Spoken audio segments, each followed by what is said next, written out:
From the 915 to H-Town, from the Panhandle Plains to the Valley, and everywhere in between. This is the 50/50 Podcast, powered by College Promoters USA. Join me, Hector Cano, as we cover the Texas high school club and college soccer landscape, along with an inside look at the college soccer recruiting scene. The 50/50 Podcast is a platform about the people and for the people who are dedicated to the beautiful game. College Promoters USA, founded and located in San Antonio, operates as the only family-owned college recruiting company in Texas that brings a truly professional, local, and face-to-face approach to area high school student athletes and their families. If your son or daughter is serious about college athletics, call them at 210-494-6363 or visit collegepromotersusa.com anytime. College Promoters USA, the best investment a parent can make in their high school student athletes. Here we go. It's another edition of the 50/50 Podcast, powered by our proud partners, College Promoters USA. Our proud partners, College Promoters USA, they are America's premier college prep program and high school student athlete marketing service since 1997. Located in the San Antonio area, you can find them in the Ventura Plaza Shopping Center. You can also find them on social media, on Twitter at SATX Recruiting, as well as on Instagram at College Promoters USA.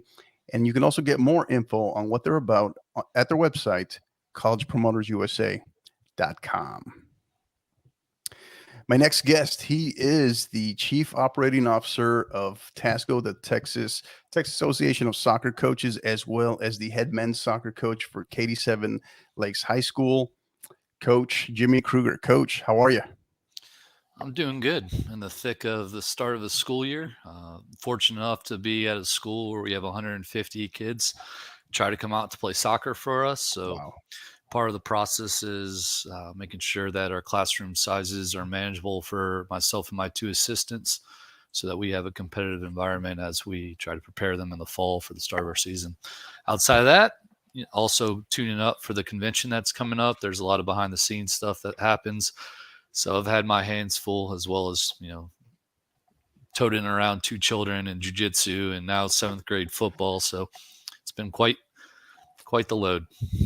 Jiu-jitsu. Well, I might have to ask you about that a little bit more offline, but hey, we'll get to the 150 later, as well as some of the stuff you've been up to with TASCO in a minute. But so you mentioned obviously the upcoming convention, but before we dive into that, just TASCO in itself, right? Obviously, we have a lot of coaches, a lot of teachers have left the profession in the last year to two, retirement or what have you. But we have a lot of new coaches that are coming in, and we have some that are maybe looking at entering the coaching ranks, particularly on the public side, on the UAL side, maybe in the next year or two. So tell us a little bit, who is TASCO and what do they do? So TASCO is our state association that's basically a collective group of coaches that serve coaches throughout the Texas area. We have a number of different things that we do throughout the course of a year. The big thing that's coming up, obviously, is the convention. But at its core, we're looking to expand upon educational opportunities for our coaches and growth of the game through educating coaches at our convention and over the course of the entire year. We also provide scholarship opportunities for players, accolades, and things of that nature. It's a pretty exceptional organization from where it was when it originated in 1983. We've grown substantially. Right. So you tell us a little bit your role, Chief Operating Officer. I mean, that sounds really cool, right? But obviously there's a lot to it, right? So just give us a little kind of behind the scenes, just peek as to what that entails from your perspective, your role for TASCO. So this title, if you will, morphed out of what we originally called the marketing director that was held by Andrew Stewart for more than a decade, and he did an outstanding job putting us in a position to where we can have real talks with real companies at a global scale to bring opportunities and merchandise and things of that nature to our members. So the COO basically handles most of the contract work behind scenes.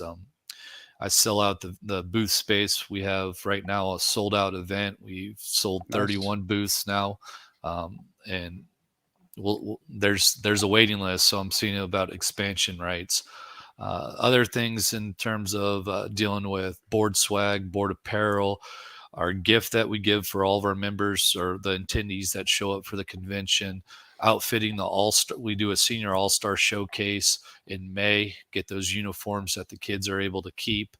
A lot of business to business talk, if you will, as well as kind of providing a bit of guidance on the board. I've been on it since 2014, did the regional director path, got nominated for VP, then went president, past president, into historian, marketing director, and now the newly titled COO.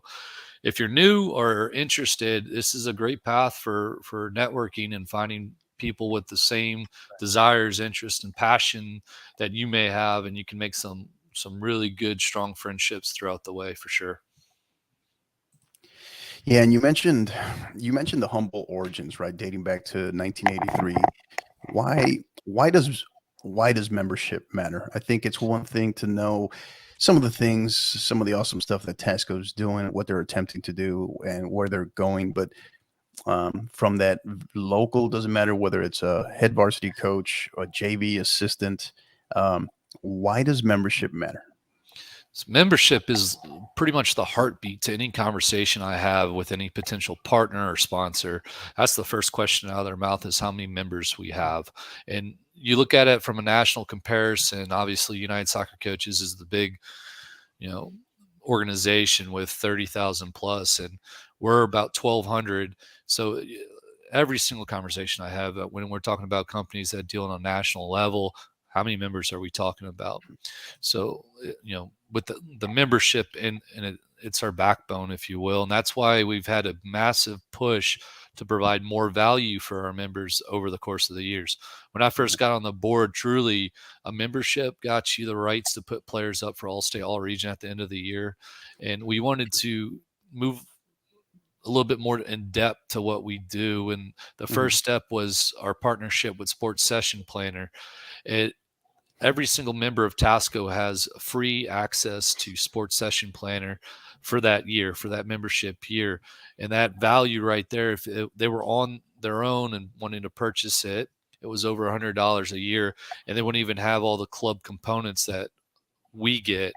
And it's free with a membership. So right there, instant value. And we're constantly looking at other methods to provide even more value through a membership. We've created a new pricing system as well, where now an assistant coach can get that Sports Session Planner, which I can talk a little bit about what that is as well, for a assistant coach rate and not a head coach rate. And then the same thing for non-UIL or club coaches that don't have a high school head coaching title to their name. All they have to do is go to our website, tasco-soccer.com, make a profile, and then you can go in under the coaching corner and look at everything that's there for us in terms of membership. Sports Session Planner, if you want me to talk a little bit about that, it's basically a online digital method to either create your own sessions, animate those sessions. There's also a global library with thousands and thousands of training sessions embedded in it, to where you can look at it from a topic standpoint, see what you're interested in working in on that day, within that week, whatever it may be. And you can literally just find something that you feel like works for you. And, there's other, you can go on quite a bit. There's quite a bit that you can do. You can send out your session plans to your team with the animated components in it, so they can actually see a digital training session, if you will, so they can see it before you're out there on the field. So it's a really cool software that I'm happy that our members have access to. Right. And, those are just a few of the resources, obviously, that members would get. Now, now I know you and I have had that conversation for historically speaking, traditionally speaking, TASCO's impact has been on the public side with UIL, and there are growing conversations as far as trying to include our private school coaches more particularly on the TAPS side, trying to grow that community further and expand that membership and make it stronger. But in addition to that, and maybe you can comment on that, but in addition to that, are there any changes coming in the foreseeable future that you can share with us today? So as far as trying to acquire more TAPS coaches into the organization, our mission, our big thing is to further the game, right? And Right. education's a big component to it. And the whole public and private stigma, that's going to start to thin out in my mind. And if we can, make the push to get private school coaches interested in the organization. I know there's an interest there too. It's just a couple conversations need to be had. And I feel like if we're really trying to grow our membership numbers, hitting the private school section is the next thing. And then obviously middle school. And then, with the big grand scheme of it, there's no reason why club coaches in the Texas scene don't want to get a part of this, because it's local education. It's not traveling to the USC convention, which was just at Kansas City, and now it's going to Philly. It's close, and it's at a different time. So more educational opportunities, the better. Right. So yeah, there's some talks behind the scene on trying to make it make sense for private school coaches to want to join our organization. Outside of, like I said, with the sports session planner, there's a tremendous amount of discounts our membership get to. A VO promo for the new VO2, you get 50% off a camera just from a TASCO membership. A USC contract we have, you get a discounted rate with USC if you're a TASCO member as well. And the more members we have that decide to go USC as well, you get it for a cheaper value, and that contract's almost signed off on, and those details will be coming off in the next week or two. Awesome. Great stuff. And I know, so some of the conversations that I've had with other private school coaches is they've just, I don't know, take it as a given that private school coaches cannot join. And I know that is not the case, and that's kind of why I wanted you to maybe speak on that a little bit, because that's one of the questions. As you know, I'm on the private school side of things right now at a local TAP school here in San Antonio in St. Mary's Hall, and that's one of the questions that I often get. There's definitely interest there, but it tends to be, it's like, well, I always thought it was only for public school coaches, which is not true. I mean, there's no public school in the TASCO. It's Texas Association of Soccer Coaches, right? I think the fear is just the recruitment component from, full transparency, that some coaches might be a little leery that their players could be poached, if you will, right? And if we can get beyond that stigma or that fear and pull together even more quality coaches, it benefits everyone in my mind, because our first goal should be growing the game and absolutely, impacting young adults. And that's probably the highlight to all of our careers. We probably have numerous stories that we can share about, impacting kids and so on and so forth, and eventually be invited to weddings and things like that. So, it's a simple thing as just, continually looking at the opportunities. We used to have a private school liaison, matter of fact, and it's something that maybe we might try to bring back into the equation. I did not know that. How long ago was that? 6 or 7 years ago. Really? Okay. Wow. Interesting. I learned something here today. So actually, I'm learning quite a bit, but yeah. So take us through the timeline, right? You have the upcoming, and obviously we'll get to those dates and everything a little bit more in a minute, but take us through that timeline leading up to this November's convention. When did that planning start for this upcoming convention, and how did that play out? Second my season ended, which was end of April, we made it to the state tournament this past year. We were fortunate enough to get there. That's when it started, and it's quite the undertaking to put something like this together. And there's a lot of moving parts, and luckily we have a lot of really good people on the board that kind of share the load. Brian Thompson's our educational director, and he's handled the clinician side of it and dealing with who's coming, the topics that are being discussed, and everything that pertains to the delivery of the educational component. It's almost every day I have phone calls, emails. I have to step out of my classroom. It's quite a lot of work, but at the end of it, it's rewarding. And it was, my first go of it was last year, and I had Andrew Stewart there to kind of give me, the guidance, because he's done it for 10 years. And then when you're there and you see it all come together and you see all the coaches in collaboration, it's worth the time. So yeah, I'll probably be working on it all the way up until the week leading up to it. We have a bunch of promos and things that are about to be hitting the social media. Obviously, the one that I've put out on 2 different occasions is we're going to have our very first tech ball tournament. Pretty excited about it. If you don't know what tech ball is, think about ping pong table with the soccer ball, and the table curves down so that the ball can drop and it's not in the way when you're bringing the ball back. My buddy, former president, now past president, Gilbert Villarreal, and myself entered an international tournament in the USC convention, and we made it to the semis. I was wearing blue jeans. He was wearing athletic gear, but we made it work. It's fun. It's a lot of, yeah. I wasn't prepared, let's just say. That makes it more impressive. Yeah. So it was a lot of fun. It's a really good, fun activity that works on touch and communication, among other things. And we're going to do that the Thursday of our event, and the winning team gets a table delivered to their school that they are representing. And the tables are roughly retail about $1,800 a piece. So nice little first day giveaway. Right. So, and that's going to be, you said, in the form of a tournament. Is that what you said it's going to be? Correct. Our Twitter handle has I think the pinned tweet is a Google form for you to enroll your team member name, your contact information, and what school you're repping. And then we've done the quick goal giveaways so many times where we're going to be giving away a couple of big goals, some Krueger goals, some European 4x6s, and a bunch of training kit, corner flags, coaching sticks, pennies, mini cones, and flat markers, etc. So there's a lot of stuff coming out. Great stuff. Awesome. Now, what are the rules on this tournament, though? Is it like a full-fledged bracketology? How many? Is there a max number of teams? What are we going off of here? What's in play?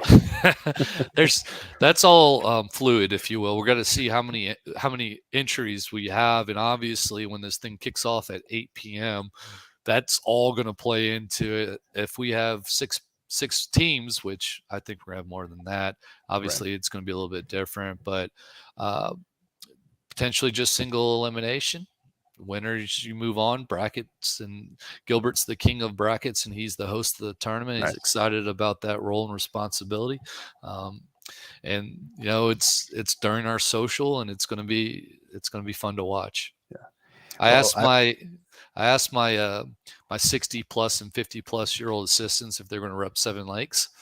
They both declined because the 60 plus, if he's listening right now, he just had 2 knees done. So he had double full on knee replacement on both sides, and he's in recovery mode right now. Gotcha. Yeah, I want to know Gilbert's actually who I want to know is who his social media person was, because I don't know if you noticed during the state playoffs, they were killing that their social media person, the fancy graphics. Yeah, they were killing it during the state playoffs. So that San Antonio Reagan was Twitter was happening. That's 100% Gilbert. Everything about that is Gilbert. There's no denying it. I mean, he thinks he's Mr. Clever behind the scenes, and it was original. It was completely original. I honestly was looking forward to it, and then I asked him if they exited before us, would he gift us with his abilities and do a little school to school promo for us. Yeah. Well, now what would have happened now if you all were facing each other there in the, I don't know, would have been in the state final, maybe state tournament, hypothetically going back on it? What would have happened then, though? It Would he? it would have been. Is he double tasked there, or what happens there? I think he would have just abandoned us. Is what would have happened. So he probably would have had our promo benefit him. There'd been a bunch of that green color in it, or whatever it may be. All right. So the question that everybody probably wants to know, right, is some of the things that are in the works for the upcoming convention, and in terms of what you can share is, all right, who's coming? Who's coming to speak? Who's coming? Some of the clinicians, speakers. What can you share as far as what's already booked? Who's booked and who's coming? So there is a lot of. We'll go from the vendors side, and then I'll move to the clinician. Gotcha. If you've been to our convention before, the layout's going to be a bit different this year. It's going to be it's bigger, especially with Tech Ball there, and they're going to have 2 tables in their booth. It's going to be a large event, if you will. I'm proud to say that our clinician that's kicking off the event is my old college coach, Midwestern State coach Doug Elder. He was put in the Hall of Honor for Midwestern as a player and as a coach as well. One of the winningest NCAA Division II coaches to date. He's now a scout for FC Cincinnati. He's been bugged quite a bit to do it, and now that he has a lot more freedom with his role as a MLS scout, because a lot of it is through what we're doing right now, virtual meetings, and then watching games and things of that nature, he can come down without an issue. Because of the timeline of where our convention is, the college coaches often have issues committing because they could still be in postseason at the time. So it's hit or miss what's going on with it all. But we have, we're going to release all these clinicians over the next couple of weeks, where we put it on Twitter, where we are announcing who it is going to be. Right.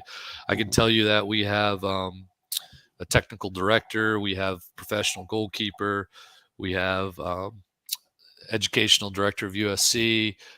There's a lot of good names, as well as some quality high school coaches that are going to be presenting. And that's kind of been the big thing that we keep hearing is we want to hear from our high school coaches. We want our high school coaches to present as well, because there's a tremendous amount of gifted coaches across the United States and Texas. That it's fascinating to see coaches at our level go out and put out a presentation that you can get something from. It's great. And it's a typical format from previous conventions, where it's a Thursday, Friday, Saturday event. Thursday, the exhibit hall opens at 4 p.m. for sessions at 5. Those are 3 field sessions. Friday, it's a AM, PM with a 2-hour lunch block in between. And then Saturday's just the AM. But the USC also provides us with a clinician, and we're talking with them on what high level clinician that's going to be, and that's getting finalized within the next week or two. Right. So we've talked about clinicians, we've talked about vendors, to name a few. What's on tap in terms of just strictly speakers? Maybe how many are you all looking at as far as on the classroom side? Maybe where are you on that? So we have a full load. Our whole schedule it's booked. So typically we have 3 classroom sessions going on every hour on Friday. That starts at 9 a.m. So there's a field session on Friday at 9 a.m. and 3 classroom sessions for a total of 4 opportunities, so you can see what you want to do. And that handles on 10 a.m., on 11 a.m., when we come back at 2 p.m., 3 p.m., 4 p.m., 4 sessions each hour in that event. On Thursday, it's just the 3 field session, and Saturday it's 3 field session. So some of the session topics will be things like let's see, let me actually pull up what's on the docket. Developing team shape, physical testing of high school soccer players, what you do in tryouts and player evaluations forms, using wearable tech to get the most from your team, leading individual players, training and motivating the high school goalkeeper, transforming young athletes with game-changing insights, building your program when you don't have club players, scouting the opponent, developing team shape, building a team culture, what college coaches look like when they're recruiting players, warm-up and activation drills and how it benefits your overall training session. Just to name a few of the different, and those are all, on the docket, if you will. Right. Nice. So vendors, speakers, clinicians, you talked about some of the stuff. We talked about the tech ball tournament. What else will be different this year? So the biggest difference we have is we're going to be having our first podcast be a part of our event, where they're going to be in attendance, and they're going to have a bunch of different ideas in terms of delivering content, whether it be pull off, come here, interview, whether it be interviewing clinicians after the fact. And I think that podcast is the 50/50 podcast. They're going to be there. Wow. Making some breaking news here. All right. Yep. Awesome. Well, thank you for sharing that there. You heard it here first, right? From Coach Jimmy Krueger, Chief Operating Officer, TASCO. The 50/50 podcast will be in attendance at this year's TASCO High School Coaches Convention. Looking forward to it. Thank you for the invite. We're delighted. Great stuff. Great stuff, Coach. Thank you. So give us, for maybe it's a new high school coach, right? It's first year in, just got hired. What can they expect? They're going to the convention. Where's it going to be? And obviously they can find some of this online, but where's it going to be, the dates, but more importantly, when they walk in right to the convention, what can they expect? Give us a visual here.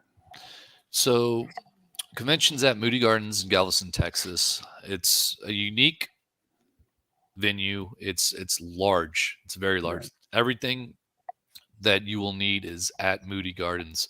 So basically in their convention center, you'll see all the postage and signage, everything. You'll walk in, you will see a hall and doors that are blocked off at the beginning, right? The hall leads you to registration. Very, very well done registration. Press Holcomb, who is the girls coach at Kingwood, kind of, I would say, improved our registration process from years past, where you've had to wait in long queues. Pre-registrations helped tremendously, where we've had a lot of coaches go ahead and pre-register for our event, to where everything's there for them. They just go to their own specific pre-registration line and get their credentials, get their swag bag, and on they go. But you go into this big room. If you don't pre-register, you will get into a line, and they'll process your payment and make sure that you got a profile set up on our website, and troubleshoot anything on the spot right there. You'll collect your swag bag, and what's in the swag bag is basically we have a Hummel top for everyone that's coming. Nice. There's a bunch of vendor giveaways that we as a board on Wednesday, we stuff 1,000 of these bags with all these different items. There will be some quick goal items in there as well. And then from there, if they're there early, they just get it. They can take their stuff up to their room. Once 4 p.m. hits, they can hit up the exhibit hall. And basically, you go through the doors. It's all housed in one location. It's very, very large. I want to say 55,000 square feet. It's a huge, huge space. And you'll see all the vendors right when you walk through the door. Hummel and American Challenge will be right in your face, but from there you can just navigate through all the rows and talk to all the different companies that come here to expand upon the game, if you will, with whatever their business is. And the field sessions house right next to the exhibit hall, so you'll be going there plenty of times if you happen to be going to our field session. So the field session's all indoors. It's a pretty large field surface, and there's chairs on field level for you to sit, read, learn, whatever it may be. The cool thing, if you've been to our previous conventions, is Sports Session Planner is coming. They're coming from the UK, and this is a pretty cool thing that we're going to be doing. We're going to have QR codes for all of our field sessions, and those QR codes, you're going to scan them, and you're going to have access to the session plans right there. So if you have your iPad or whatever it may be, you can follow along in the palm of your hand. If it's animated, You can see everything. If it's passing patterns, whatever it may be, you can see everything there, the notes, and then you can even copy, and then you can take notes on it yourself. So really cool. And then we have a massive screen that's above the field that's going to be broadcasting the session planner, the sports session planner as well. So that's a cool new thing that we're bringing to the equation, and it's nice. It's really well done. Right. So obviously pre-registration is preferred, right? You're accounted for, you can guarantee certain things, but is there a actual pre-registration deadline, and then in which time the only other way people can attend would be registering at the actual event? Well, so there's pre-registration can be done in a couple different ways, but the online payment, everything's processed and done if you're paying through the online, right? Some school districts do you have to do a check request, and the school district will cut a check for you. You'll just bring that with you. There's no issues. And as far as a cutoff date, there's not for pre-registration. We print labels there. It's not on your badge, your convention badge. It's not pre-printed. We print it on site. So you know, there's no cutoff. It's just when you have it, it's done. Right.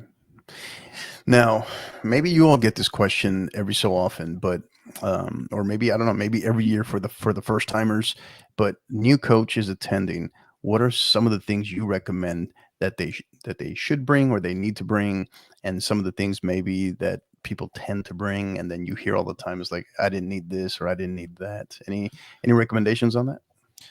So I notice a lot of coaches will bring a notepad and they'll take active notes, which is fine, but everything being presented will be provided for you as well. So, you know, if you're one of those that is very, you have to write it down to get the information, that's completely fine. The big thing is just come with an open mind. You're going to have a lot of content pushed at you in a short period of time. So sometimes it feels like overload, but honestly, if you can come away taking one or two things, it's beneficial, and then not worry about getting everything at once, because you can collect it after the fact. If, through the sports session, training sessions are available at later time, et cetera. And our clinicians are really good at sharing their presentations as well in the classroom. Typically, I've presented before and I've had coaches ask me for it. I've just emailed them everything they needed. And if there was questions after the fact, I was more than happy to answer it. So come with an open mind. You're going to meet a lot of people. We're expecting over 1,000 coaches there. And, it's quite a fun event. Great stuff. And again, those dates, Coach, can you share those with us? So November 17th, we kick it off. That would be the Thursday. It's a November 17th to the 19th. We always go the weekend before the Thanksgiving holiday. And, a little tip, if you want, you can make it a family affair. And we have coaches do it all the time where they bring their wife or their husband or their partner, and they bring kids. And after the coaching convention, Moody Gardens is a family-friendly place, and it's great. Yeah. Awesome. Great stuff. Definitely looking forward to it, and humbled to be invited. So thank you for that, Coach. So as we transition here, we're going to actually go to your switching hats here, Coach, go to your actual coaching side, right? So last year's squad, right? Don't quote me on this, but I know you make the great run, state appearance in the 6A state tournament. You play 22-2-3, I think it was on the year, right? I think. But you play in an unbelievably exciting state semifinal versus Plano. You look back to that, right? And then going forward into this year, how are you using that for momentum going into this season to help springboard into hopefully what will be an equal or deeper run? Well, the thing about last year's side is we were incredibly young. I graduated my back line and then one of my central midfielders, and everyone else is back. So they got to sample what that venue is and what that event is. And it created a bit of a hunger for more. So for me, it's about one, guiding them to continually push, and at the same time not just completely expect it to be given to them, because there's a lot of teams that are gifted in our region, and they're going to be just as hungry to knock us off, if you will. But the other thing is, complacency is a very dangerous thing, and then when you have success, it's a constant battle to make players not simply just be settled with it, right? So we were young. We're young again this year, and at the same time, there's a new energy with the group. We had really good leadership last year. I'm expecting really good leadership this year, and I'm excited to see what this team's made out of. And this is kind of maybe a follow up to what you just said, but what will be different from this year's team?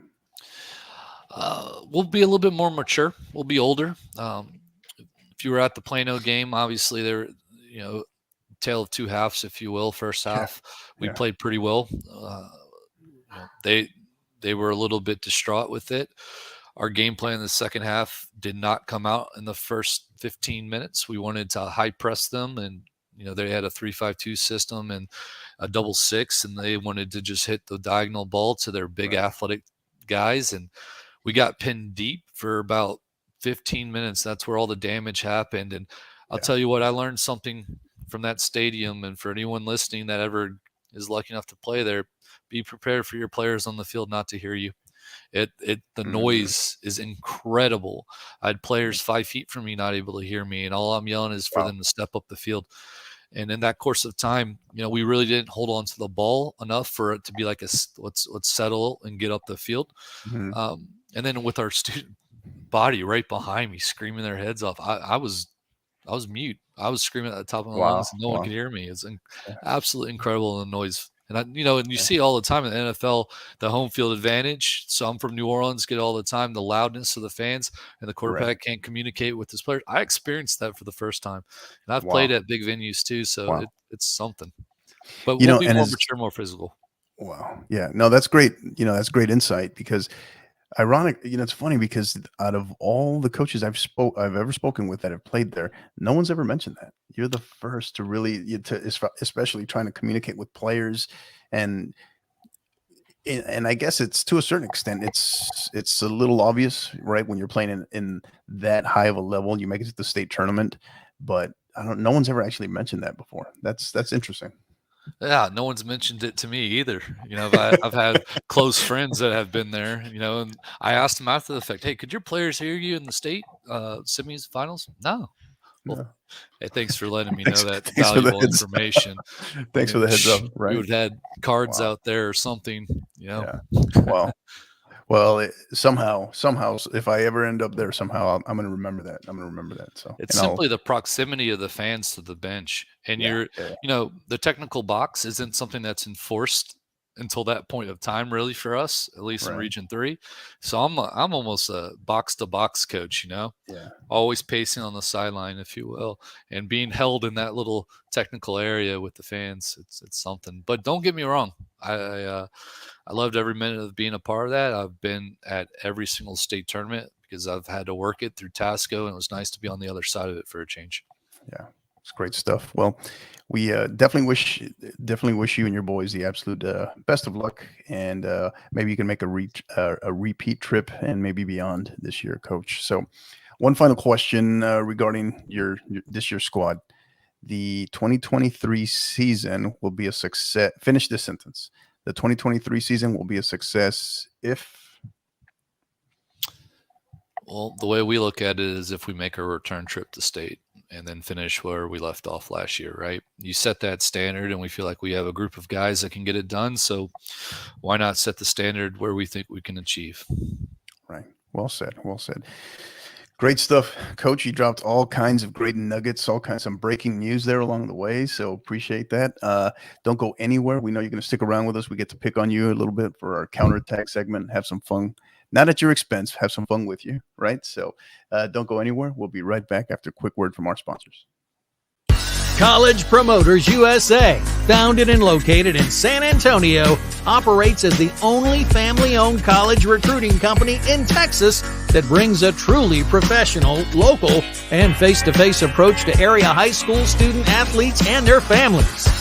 As the lead sponsor and proud supporter of the 50/50 podcast, alongside Coach Hector Cano, College Promoters is proud to be elevating its support for the college soccer recruiting process more than any other service in the country. If your son or daughter is serious about competing in college soccer, call College Promoters USA directly at 210-494-6363 or visit collegepromotersusa.com anytime.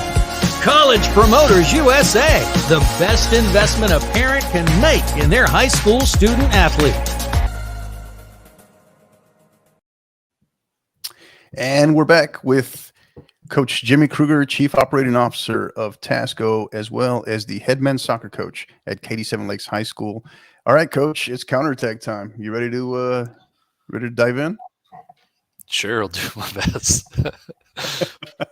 No pressure, right? No pressure. Mm-hmm. All right, first one. So this one, now this is as a coach, not as a player, right? So there's usually one or two questions in here that I ask every coach. So any game day superstitions or rituals?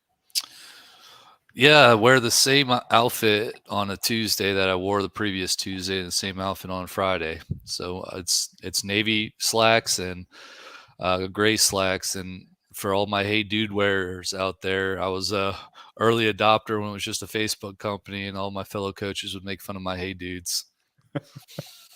Yep. I just started really, those kind of came on the radar for me maybe about, 6 months ago. Are those really all that? Are they really? They're comfortable, and they helped me win games apparently. So keep rocking them. All right. All right. Strangest thing in your refrigerator right now?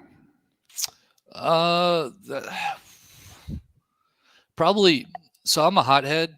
I got the bomb in my fridge right now. If you don't know what Hot Ones is, Mm-hmm. it's the third hottest one, I believe, always on it.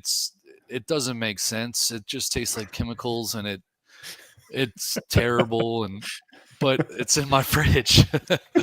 So what do you eat? What do you eat that with? So how do It's you? more like a. You don't put it on anything. It's like, it's not for flavor. It's not for anything. It's like, hey, you got some friends over. Hey, try this out. That's where it is, and it's not good. So I've done the 1 chip challenge, the Carolina Reaper 1 chip challenge, and everything. I'll do that every day of the week versus eat a teaspoon of the bomb, because it's just the flavor thing. So you don't randomly just pick stuff out of your fridge and say, hey, I can dip this in there today. Nothing like that. You know what? I'll bring it with me to Moody Gardens, and you can try it. All right. And you can. All right. We might do that live on the air there. Why not? Just say the All word. right. I'll bring it. All right. Yeah. Hey, I'm definitely a hothead as well. So by all means, please do, Coach. All right. Last song you downloaded. Let's see. It has to be Chris Stapleton. Broken Halos, I believe it was. Broken Halos. Mm-hmm. If you don't know Chris Stapleton, man can sing. Yeah. I'm a country bumpkin now. Yeah, the name rings a bell, but I'm trying to think of. I'm sure I've heard him, but I just don't know names of songs or whatnot. Tennessee Whiskey is probably his most popular one. Gotcha. Okay. Awesome. Last book you read or are currently reading? I just wrote this past summer the autobiography of Jurgen Klopp, Liverpool fan. So it wasn't through his eyes. It was just basically on his career, all the way from player to player manager, and now where he's at right now. So that was my most recent read. I have to correct that, actually. I read a book right after that. My wife made me. This is where the Crawdads Sang. I read that book. She made me. Okay. I'm going to leave it at that.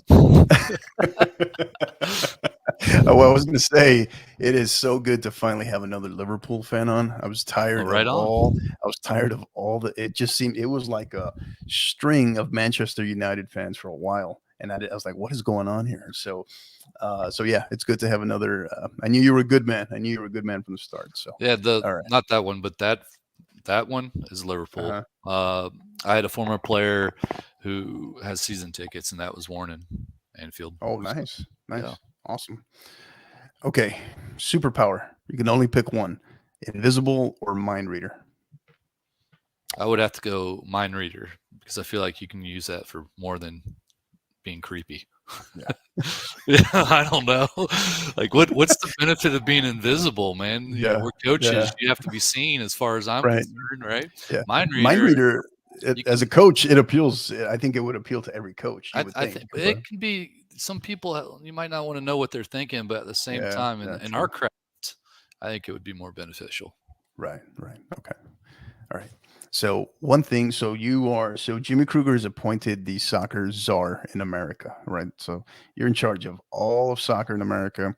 What is the first, on any level, big or small? What is agenda item number one? First change you would make in soccer across America tomorrow? That's simple. Coaching education. The big push I would do is make the licensing process more affordable. And, I'm currently, let's see, in 2013, I did my national B license. I went to Seattle for that. It was a 10-day event. Obviously, the whole thing's revamped now, and they revamped it shortly after 2013. So I was basically put in a hold, and that hold has created quite a bit of a backlog, I think, where a high school coach isn't high priority to get into their A license. But at the same time, the price is substantial. It's quite the commitment. And I get clubs, their club will pay for it more often than not. Colleges, same, so on and so forth. But we're talking grassroots right now, and you see there's a tremendous amount of youth programs that exist. And if we have more highly qualified coaches on the sidelines, it benefits the game drastically. Absolutely. And I think there's an old, it might be different, but in Germany, I know there's a UEFA license coach for a fraction of players out there on the field, and that's not the same in the United States. It's I feel like that's step one. You get more qualified coaches, and in the grassroots, player development starts to come into play, and then we're rolling from there. So that's the easy first fix. Yeah. I know at the time, and obviously it's a smaller population pool, but at the time, the numbers were staggering in terms of percentages per capita heading into the 2018 World Cup, right? You remember Iceland, right? They had, I think, 1 in every 10, I think, was a UEFA A license coach. So, which is pretty staggering. And then when you looked at the total number, just the volume of coaches that they had for a country that tiny, it was jaw dropping. It should be something that be analyzed and used, because it shouldn't be an elitist thing. Make the content hard. Make the course hard to pass. I get that. Make it meaningful, but at the same time, make it available, and make it not something that's going to be a massive monetary commitment to a coach. It's, right now, the way it's formatted, you have to go 2 different, I want to say 4-day weeks. And then there's a blended format where there's a lot of stuff done through, the virtual sense. And then, so if you think about it, if you have to go to Kansas City twice, that's 4 flights, 2 there, 2 back, room and board, not even the course itself, which is rather pricey. So I would shrink the price of it and make it more attainable in terms of getting in the doors. Let the coach earn the license, but allow them the opportunity to get in the doors.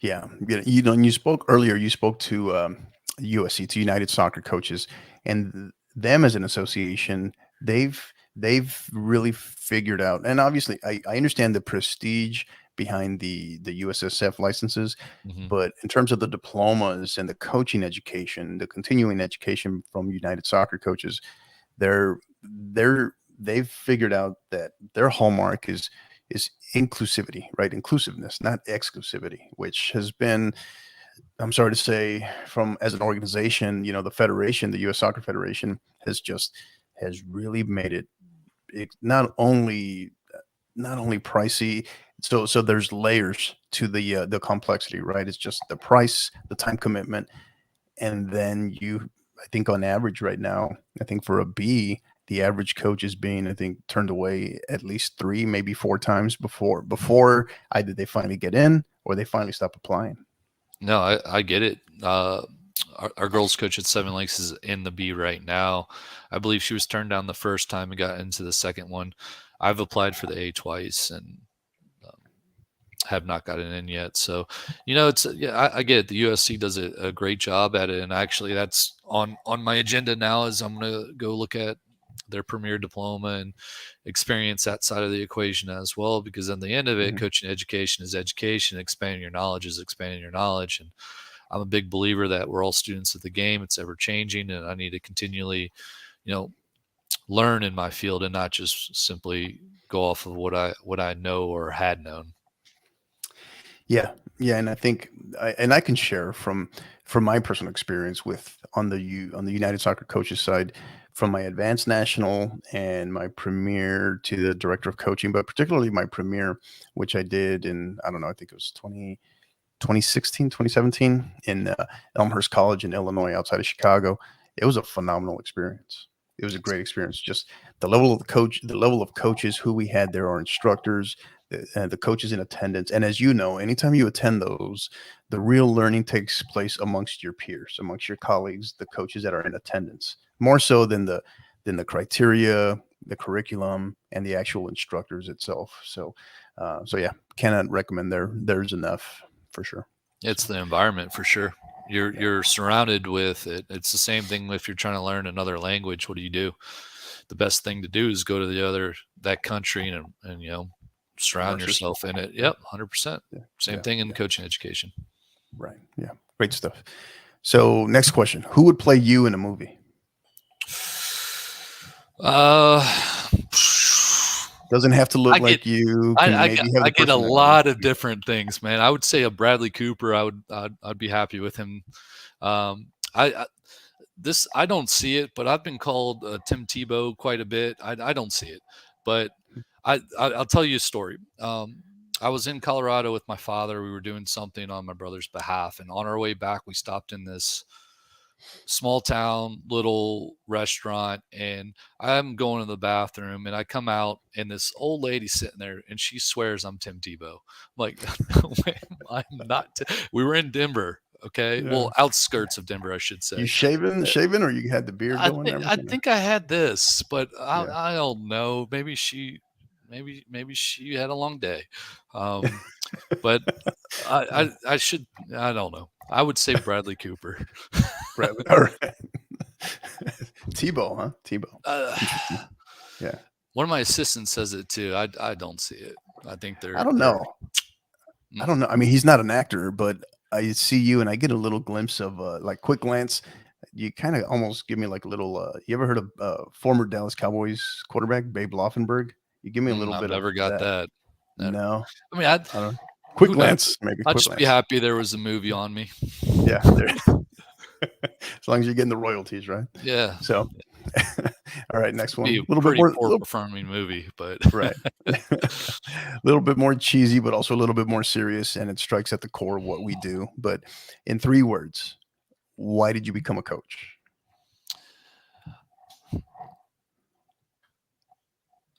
Change a life. There you go. Awesome. Yeah. Don't need to expand on that too much. That's pretty self-explanatory. Great answer. All right, next one. Any hidden talents? Something that only very few amount of people may know. Hidden talent you have. I mean, I have. This might not be. I have I want to call it a family whistle. If I do it right now, my kids would come in instantly. They could be outside. I'm not going to do it because it would hurt your ears really bad. Right. And it's just like I discovered it when I got my braces taken off. I would say a hard S, like soccer, but hard. And it would be a whistle, like it would just screech. Yeah. So to that, or maybe like I can perfectly predict Tupperware and the leftovers and then make it fit perfectly, like transferring food into like if it's exact, like you can look at the leftovers you have and you can look in your Tupperware collection and be like, that's the one, and you get it, and it fits perfect. Yeah. So Yeah. it's pretty worthless, but Yeah. I'm So sure there's other people that can do that. Well, you can take some delight because for every one of you, there's someone like me who is god awful. I'm trying to stick, like probably 10 pounds of something into Yeah. Tupperware that'll only hold 2 pounds of something, right? I'm that guy, right? So Maybe yeah, it's a lost art. I think you're Yeah, I think maximize you're your fridge space for I sure. think you're onto something. We might need to test that one too at the convention. See how many bottles of the bomb we can fit into how many Tupperwares, right? Maybe You don't need bottles. You can have one bottle, and that will last you for all of time. You're not going through a bottle. Well, okay. So going back to that, what is the shelf life on that? How long is that good That's for? a good One question. bottle. Yeah. I'll have to go look because I've had it for quite the time. I've probably have sampled it, if you want to call it sample it, maybe on 3 different occasions, and so there's a lot for you. You get your fill, but I'll look at it. But I think Gotcha. it's so chemically just I feel like it's a lifetime. Just whatever. There's nothing growing in that. There's no change, nothing. It's like pepper All spray. right. Is there shelf life on pepper spray? I don't know. That's a good. We're getting into it. Yeah. Going back to my military days, I've had that plenty of times. So yeah. So I don't know. Have you had it hit your mouth? Pepper spray? Yeah. Oh yeah. Eyes, nose, mouth, everything. Yeah. Yeah. It's more, like I said, more than once. Just some military training. You're supposed to spray away. Right. No. I didn't spray myself. No, this is part of the this is part of it. I can tell you more offline. How about that? All right. All right. So, all right, another superpower. Talk to animals or speak every language. Remember, you got to look at this maybe when you look at it from the coach's perspective. Yeah, true. There's right. True. But I'll tell you what, there'd be a pretty cool thing to have a conversation with your dogs when you get home, especially right now because we're in the potty train mode. We have a little Aussie doodle, a little mini Aussie doodle. Yeah. That thing is refusing to follow the house rules of outside and not inside. I feel like if I could scold it and it would hear the words instead of just loud noises, that might help in the process. Yeah. But at the same time, I get asked all the time, why haven't I been practicing my Spanish and become proficient in it? And no, that would be benefit. So I would say from a profession, obviously, the more language, the better. But personal, I need to talk to my dogs. There you go. All right. Last question here, Coach. So got to be completely objective here on a scale of 1 to 10. 1 being you are god awful, a 10 being you are like the standard, right? How good or bad of a driver are you? 12. I'm the best. I'm the best. I don't know. What, I look like I'm not a good driver? I don't know. You rattled that off really quick, and you went beyond 10. I went off. Yeah, so, I've won a go-kart competition once or twice in my life. So is that the feedback? No. Well, you see, people interpret the 10s differently. Like they think they can hey, I always speed and never get a ticket, or it's like, hey, I drive the speed limit. You're asking if I've ever had. I have you're in a that Houston driving record. Yeah, I've had some traffic violations, speeding ticket once or twice, but all in college. Right. So I've learned since. I'd like to think that I'm a pretty good driver. Yeah, I refuse to text and drive. I try to send a good message for my kids when they're in the car. I feel good. We'll go. I'm going 12. It's a 15 now. All right. I like it. Awesome. He is Coach Jimmy Krueger, the Chief Operating Officer of TASCO, as well as the head men's soccer coach for Katy 7 Lakes High School. Coach, this has been awesome. We've loved having you on. Thank you. Thank you for your time. Great, great interview. Have loved some of the many conversations we've had offline as well. Thank you for that. And as is customary, we always like to wrap up with kind of final thoughts, final words, any shout outs, thank yous, anything you kind of want to include or final thoughts. We like to wrap up with that. And since you are our guest, we'd like to give you the floor. Well, first, I'd like to thank you for having me on your show. This has been a very good experience. It's my first ever podcast. I love the format, and I can see why its growth is substantial. And we're looking forward to having you come to our event. It's the first time we're ever have a podcast or live interviewing process, and I'm really excited to see where this takes us in the future. And what better way to do it than to have a Texas-based podcast come and be our first, right? As far as what anything down the line, if you're available November 17th, 19th, come to our convention. You'll have a great time. I promise you'll come away learning something. A lot of hard work goes into it, and it's if anything, you're surrounding yourself with people with similar ideas and concepts and wants and desires to become a better version of themselves as a coach. And I always tell my players, I've been at this game since I was 3 years old, and this is my 16th year as a coach, and I'm still learning. I'm still a student of the game, and we're always going to be learning. So take those moments to become a better version of yourself and continue to learn the game, because at the end of it, we all want this game to grow. We all want to be, successful in whatever that may look like to you. And, for me, I do it largely because I want my kids to have the best experience possible, and me being prepared is half that battle. Right. And now any additional information, Coach, as far as I know, obviously on social media, they can go at TASCO Soccer, as well as for your program at SL Soccer. But where any additional websites, information, I know you did give a plug-in previously, but our website, where can they get more info? So our website's TASCO-soccer.com. We also use SportsU as a communications platform. If you are a coach and you're not on SportsU, you should be on there. We share a lot of information. Our regional directors, you just reach out to your regional director. They'll give you all the codes for both the TASCO General page and then whatever region you're a part of. If you are not even ever been to our website and don't have a profile, make a profile.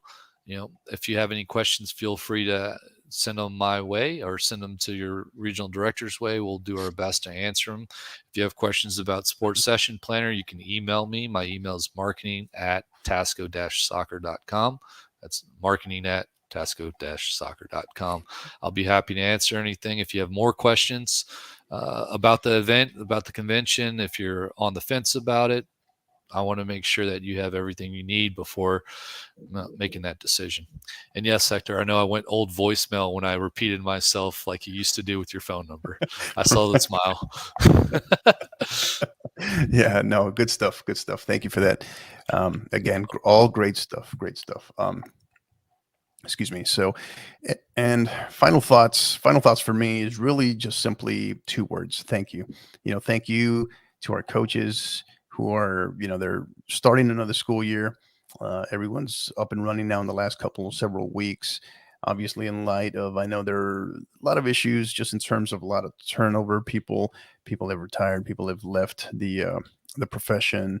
But our coaches, and we have a lot of new coaches that are coming in, right, that are entering the ranks, the coaching ranks across the state.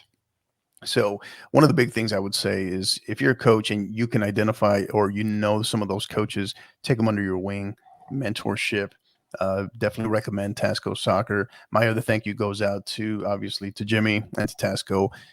Definitely humbled by the invite and ready to be able to kind of help grow the game and contribute to the TASCO convention. So definitely humbled by that and grateful for that. So thank you.